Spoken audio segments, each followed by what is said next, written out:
ውጤታማ ስራ ለመስራት ወይም ደግሞ ትራንስፎርሜሽን መዋቅራዊ ሽግግር እንዲኖር በርካታ ስራዎች እየተሰራ ይገኛል።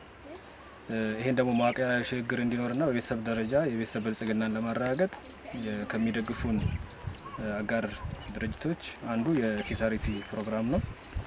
በዚህ ፕሮግራም በ3 ወረዳዎች ላይ በርካታ አርሶ አደሮች ተጠቃሚ እየሆኑ ይገኛል። ይሄንንም በተጨባጭ በዚህም ፕሮግራም በዛሬ ፕሮግራማችን ከዚህም በፊት ባሉ ፕሮግራሞቻችን ያየነው ነው። በተለይ ይሄ ፕሮግራም በአራት ኮምፖነንቶችና በስራቸው ደግሞ ንዑስ ኮምፖነንቶችን ይዞ በርካታ ስራዎችን እየሰራ ይገኛል። በተለይ ለአየር ንብረት የማይበገር የግብርናን ከመፍጠር አኳያ ሰፊ ስራ ይሰራል። ያ ብቻ አይደለም፣ በቤተሰብ ደረጃ የምግብ እና ስነ ምግብ ዋስትናን ለማረጋገጥ እንደዚሁ አንድ ኮምፖነንት ይዞ ይሰራል። የአነስተኛ መስኖ ግንባታዎች ላይ በመስራት እንደዚሁ ትልቅ አስተዋጽኦ እያበረከተ ነው ያለው። ሌሎች የባለሙያ አቅም ግንባታም ላይ ተያይዞ ብዙ ስራዎችን እየሰራ ይገኛል። ይሄ ብቻ አይደለም፣ እንደምታውቁት በክልላችንም በዞናችንም የ30/40/30 ኢኒሺዬቲቭ ውጤታማ እንዲሆን የኤፍኤስአርፒ ፕሮግራም በጣም እያገዘን ያለው። በዚህም ውጤታማ ስራዎች ሰርተናል። ደጋ ወረዳዎችንም ብናይ አፕል ብዜት ላይ እንደዚሁም አቮካዶ ላይ ትልቅ ስራ ኢኒሺዬቲቮች የተሰሩ ነው ያሉት። ነጭ ሽንኩርት ኢኒሺዬቲቭም ላይ እንደዚሁ አግዞን ሰፊ ስራ እየሰራ ነው ማለት ነው።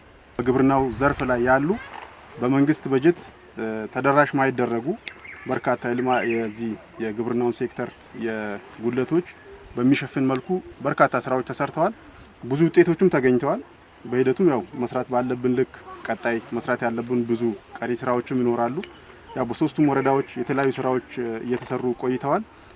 ይዘን የነበረው ፕሮግራም ሶስቱም ጋር በተለያየ ቀን የተሰሩ ስራዎችን ተንቀሳቅሰን አንዱ ከአንዱ ትምህርት ሊወስድ የሚችልበት ከጥንካሬም ከጉድለቱም ተማምረን የበለጠ ስራ መስራት የምንችልበት ፕሮግራም ነበር። በ2017 የኤፍኤስአር አፈጻጸምና የ2018 እቅድ ፕሮግራም ላይ እዚህ መድረክ ተፈጥሮ በዚህ መድረክ የተገኛቸው አካላት ወደ ምስራቅ አዘርነት በርበሬ ወረዳ አረንጓዴ ወደ ሆነችው ወረዳችን አበይ ቦገሬት መጣም እንኳን ደህና መጣችሁ ማለት ፈልጋለሁ።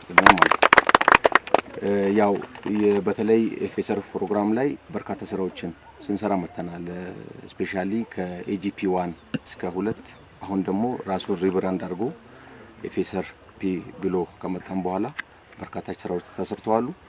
በተለይ አሁን የግብርናውን ምርትና ምርታማነት ከማሳደግ አንፃር እንዲሁም ግብርናውን ደግሞ ወደ ሌላ እንትን ከማሸጋገር አንፃር በርካታ ስራዎች ተሰሩ ነው ያሉት።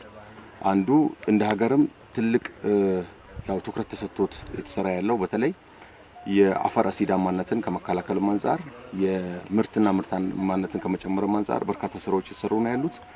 የምርጥ ዘር አቅርቦት በሁሉም ዘርፍ ማለት ነው፣ ሰብል ላይ እንስሳት ላይ በርካታ ስራዎች እየሰራ ነው። በተለይ ይሄ ፕሮግራም በርካታ እንትኖችን እያገዘን ነው ያለው። ወረዳችን ላይ አሁን በሞዴል አርሶ አደሮችም በግል ሲደመር በማህበራትም ጭምር ማለት ነው በርካታ ስራዎች አሉ። ዛሬ የምናያቸው በተለይ ከፍራፍሬ ጋር ተያይዞ የጀመርናቸው ኢኒሺዬቲቮች አሉ። ይሄን አጠናክሮ መሄድ ያስፈልጋል ማለት ነው። እዚህ የምናየው ድንች ኤፍኤስአር ፒ ላይ ያቀድነው እቅድ አለ።